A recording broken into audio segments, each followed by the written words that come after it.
اعوذ باللہ من الشیطان الرجیم بسم اللہ الرحمن الرحیم الحمد للہ رب العالمین والعاقبۃ للمتقین والصلاۃ والسلام علی سید الانبیاء والمرسلین والحمد للہ رب العالمین قال اللہ تبارک و تعالی فی القرآن المجید والفرقان الحمید لا تحرک بہ لسانک لتعجل بہ صدق اللہ و مولانا العظیم۔ معزز سامعات، آج کا جو ہمارا ذکر کا گوشہ، اس کا عنوان حفاظت قرآن۔ تاریخ حفاظت قرآن۔ میں نے آپ کے سامنے کلام مجید سے آیہ کریمہ تلاوت کی، سورہ قیامہ سے۔ رب دو جہان نے کلام مجید میں ارشاد فرمایا، لا تحرک بہ لسانک لتعجل بہ۔ اے محبوب مکرم صلی اللہ علیہ وآلہ وسلم، جب آپ پر وحی جو نا اس کا نزول ہو رہا ہوتا ہے تو اس وقت اس کو قرآن کو یاد کرنے کے لیے اپنی زبان مبارک کو حرکت نہ دیا کیجیے۔ اس آیہ کریمہ کے اندر رب کائنات نے آقا علیہ الصلوۃ والسلام کی اس شان کریمی کو بیان فرمایا کہ حضور علیہ الصلوۃ والسلام جب قرآن کا نزول ہوتا تھا تو آقا علیہ الصلوۃ والسلام اس قرآن مجید کی محبت کو، اللہ کے کلام کی محبت کو اپنی زبان کے اوپر ایسے تیزی سے لاتے کہ جیسے ہی وہ جبریل آ کے بتاتے کہ اللہ کا حکم یہ اترا ہے، تو حضور نبی علیہ الصلوۃ والسلام تیزی سے اس قرآن مجید کو جو اپنی زبان مبارک سے دہرانا چاہتے، زبان مبارک کے اوپر وہ الفاظ لانا چاہتے تاکہ قرآن مجید سے وہ زبان مبارک سے وہ جو الفاظ ہیں وہ آپ کے سینہ مبارک سے زبان سے اتریں اور سینہ مبارک کے اندر محفوظ ہو جائیں۔ تو رب کائنات نے ارشاد فرمایا کہ محبوب مکرم صلی اللہ علیہ وسلم، یہ جو قرآن مجید ہے جس کا نزول ہو رہا ہوتا ہے، آپ اس کو یاد کرنے کے لیے اے میرے محبوب آپ جلدی نہ کیجئے، جلدی نہ کیجئے۔ ان علینا، فرمایا جمعہ و قرآنہ،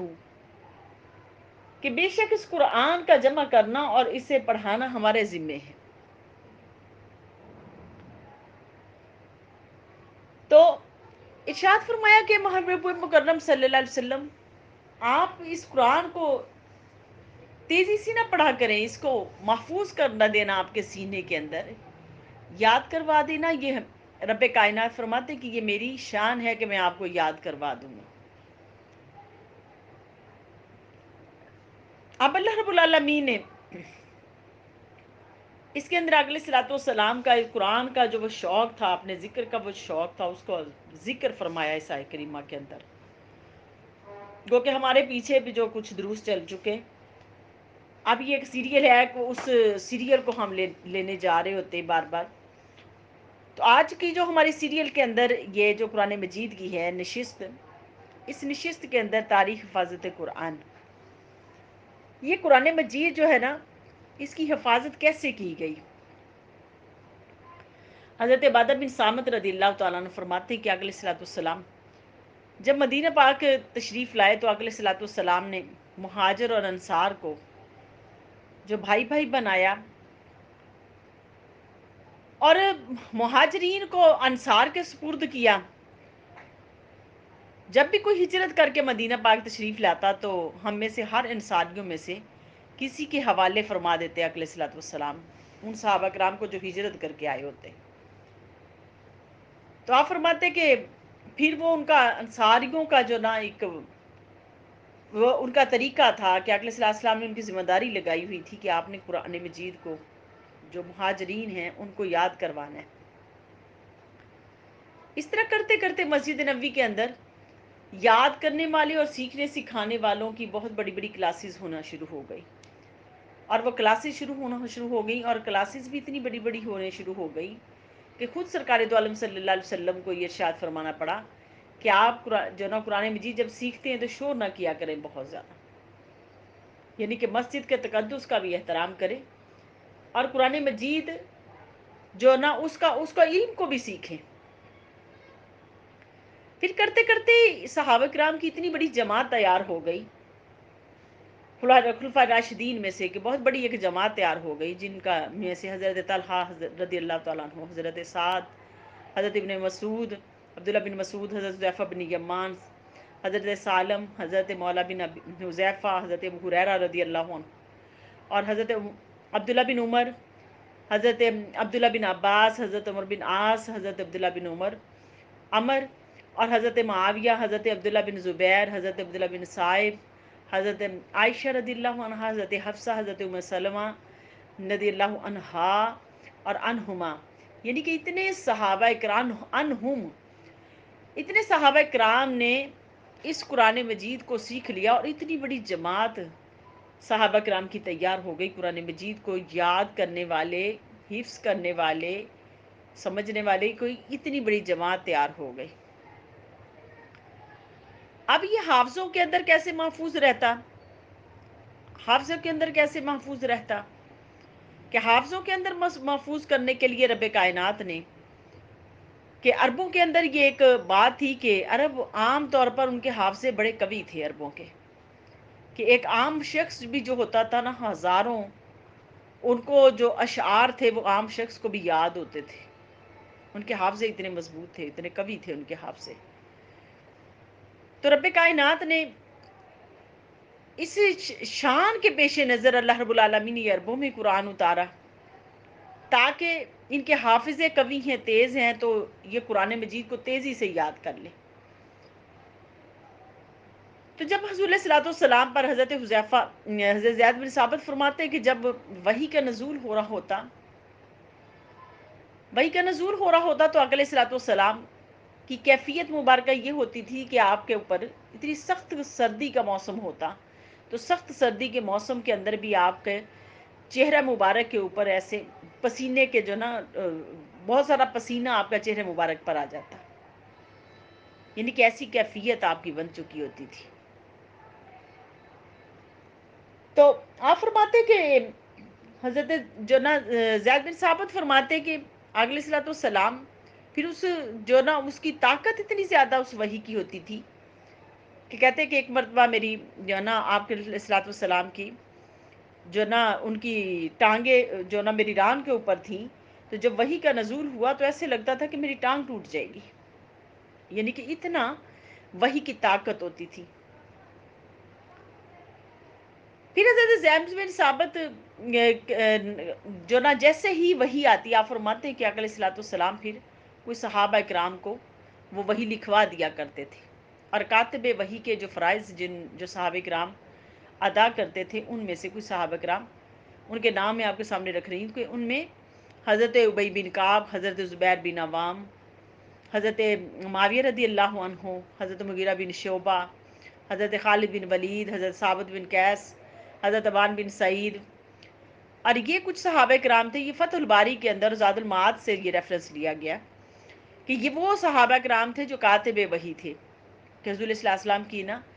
ان کی جو نا جیسے ہی قرآن کا نزول ہوتا تھا تو آقا علیہ الصلوۃ والسلام سے فوراً یہ وحی حضور صلی اللہ علیہ وسلم ان کو لکھوا دیا کرتے تھے وحی۔ پھر ایسے ہوا کہ یہ جب حضرت عثمان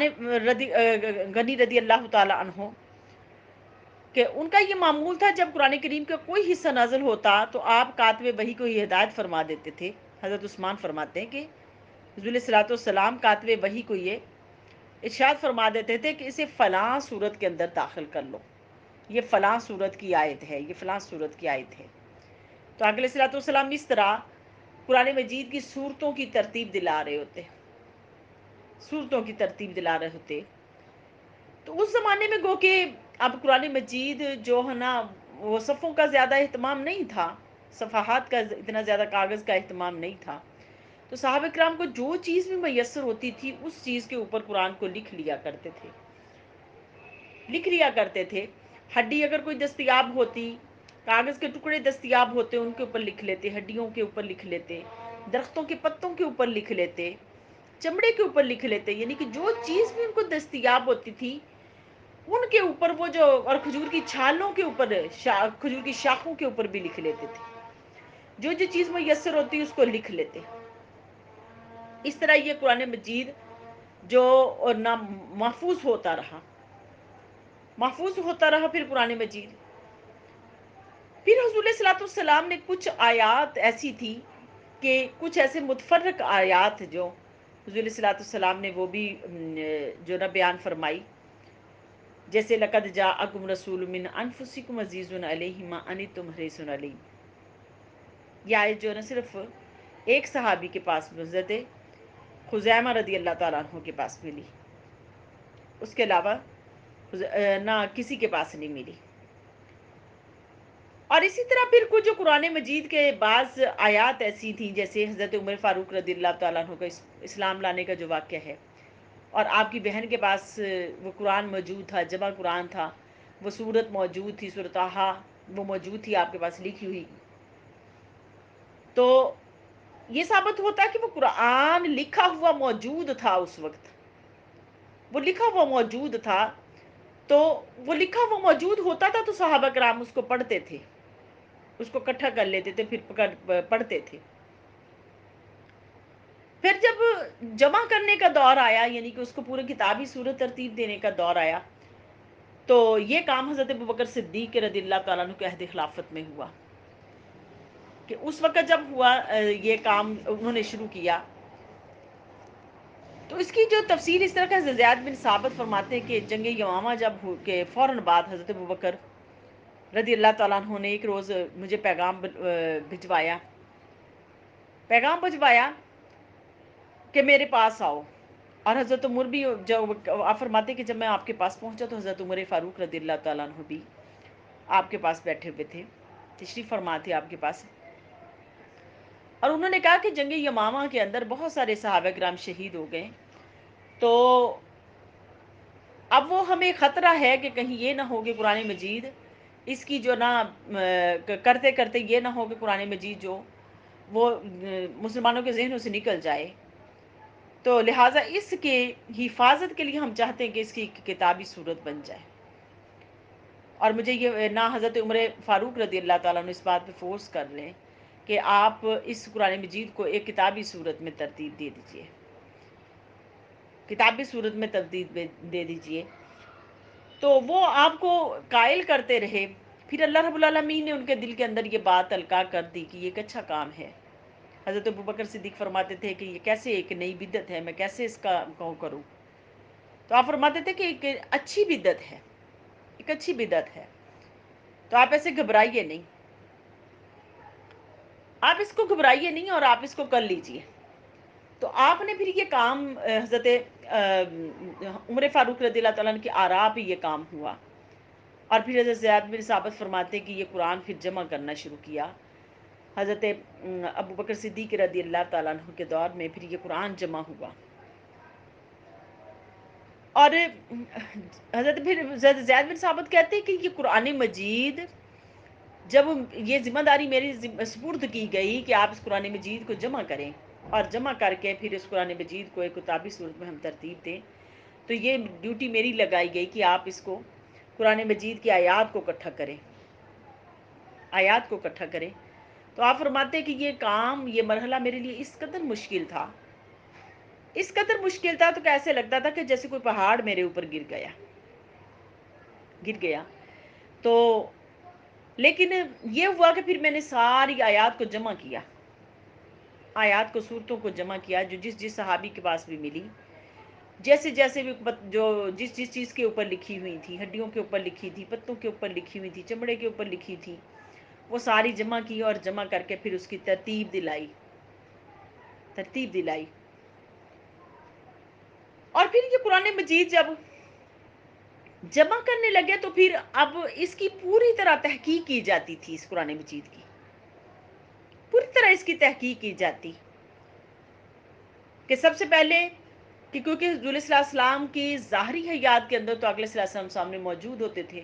تو صحابہ کرام کو جب بھی کوئی معلومات کی درکار ہوتی تھی تو حضور کی بارگاہ میں پہنچ جاتے اور جا کے کہتے کہ یا رسول اللہ صلی اللہ علیہ وسلم ہمیں اس آیت کے متعلق یا اس سورہ کے متعلق بتا دیں، تو اقلی صلی اللہ علیہ وسلم فوراً بتا دیا کرتے تھے۔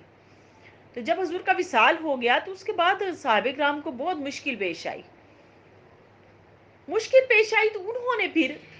اس قرآن مجید کو جمع کیا اور جمع کر کے پھر اس قرآن مجید کو اکٹھا کیا، اور سب سے پہلے انہوں نے اپنی یادداشت سے اس قرآن مجید کو جمع کیا،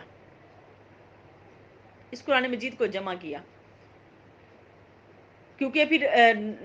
حضرت عمر فاروق رضی اللہ تعالیٰ نے بھی خود بھی حافظ قرآن تھے، روایات سے ثابت ہے فتح الباری کے اندر یہ حوالہ جو ابن ابی داؤد اس کے اندر بھی ہے کہ حضرت ابوبکر صدیق رضی اللہ عنہ نے بھی ان کو بھی اس کام میں حضرت زید کے ساتھ لگا دیا، حضرت زید بن ثابت کے ساتھ لگا دیا کہ عمر فاروق آپ حافظ قرآن ہیں، آپ بھی ان کے ساتھ ان کی معاملت کیجئے اور اس قرآن مجید کو جمع کریں اور اس کی ترتیب لائیں۔ تو جب بھی کوئی شخص آیت لے کر آتا تو زید بن ثابت اس کی پوری طرح تحقیق کرتے،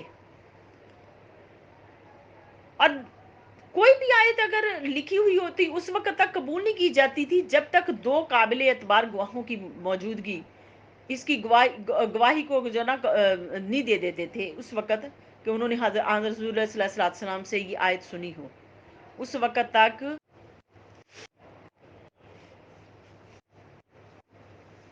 پھر جب یہ قرآن مجید جو نا اس کی تحقیق کر لی جاتی اور تحقیق کر کے پھر جمع کر لیا جاتا اور اس کے بعد پھر آیتوں کا مجموعہ، ان کے ساتھ پھر وہ مختلف صحابہ کرام تیار کیے جاتے کہ وہ جن کے پاس آیتوں کا مجموعہ ہوتا ان مجموعوں کو لے لیتے، مجموعہ کو اکٹھا کیا جاتا تاکہ جن کے پاس زیادہ آیات ہیں، زیادہ صورتیں ہیں، وہ اکٹھی کی گئیں۔ پھر اس کے بعد کچھ صحابہ کرام کے پاس متفرق آیات بھی تھیں، کسی کے پاس ایک آیات تھی، ان کو جمع کیا گیا جیسے حضرت زید بن ثابت آپ کا ارشاد ہے کہ سورہ براء کی آخری آیت لقد جاءکم رسول من انفسکم، یہ صرف مجھے حضرت ابو خزیمہ کے پاس ملی اور کسی اور کو یاد نہیں تھی، اس کا جو نہ یاد نہیں اور ان کے پاس لکھی ہوئی بھی نہ تھی، ان کے سوا کسی اور کو ان کا جز جو نا قرآن پاک کا ہونا معلوم نہیں تھا اس کے اندر۔ تو اس کا مطلب یہ نہیں ہے کہ وہ جو نا کٹھی جو صورت کی صورت میں ہو وہ کسی کے پاس نہ ہو، وہ صحابہ کرام کے پاس موجود ہوگی، لیکن یہ ایک متفرق آیتیں جو وہ کہتے ہیں کہ یہ بھی اس طرح صحابہ کرام سے ملی، پھر ان کی تحقیق کی جاتی، اور یہ بھی بہت مشکل مرحلہ تھا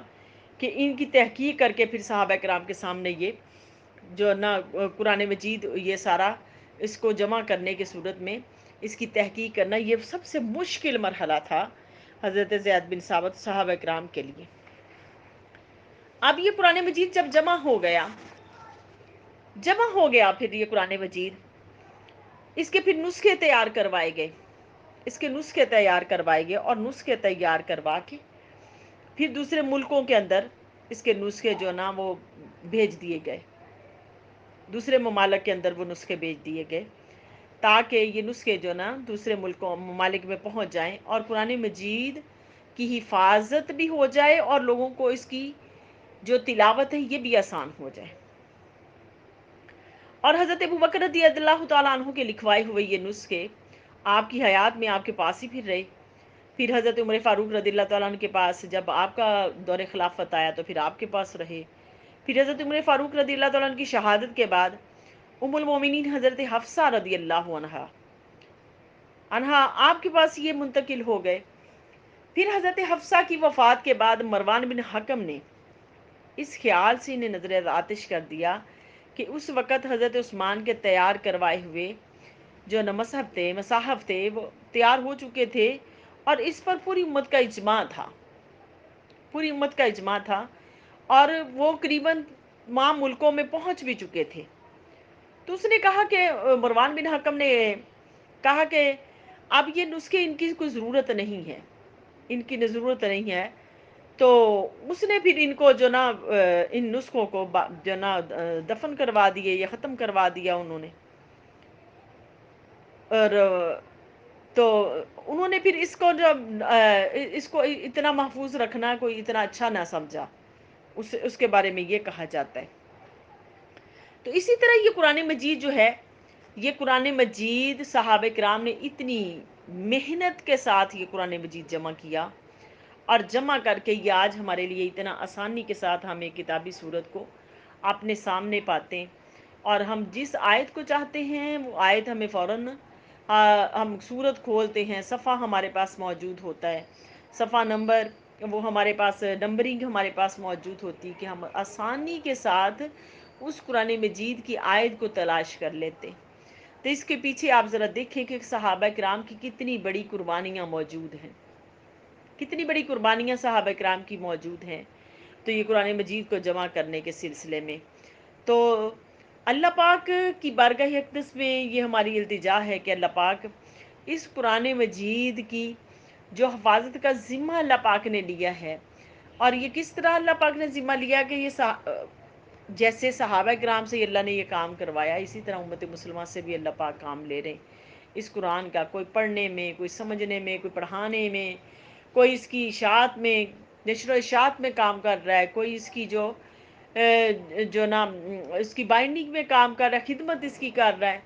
تو اللہ پاک ہمارے سے بھی اس قرآن مجید کی کوئی نہ کوئی خدمت لے لے اللہ پاک کی بارگاہ میں یہ میری التجا ہے۔ تو اللہ پاک ہمیں اس قرآن مجید کے ساتھ محبت کرنے کی اللہ پاک توفیق عطا فرمائے۔ وما علینا الا البلاغ۔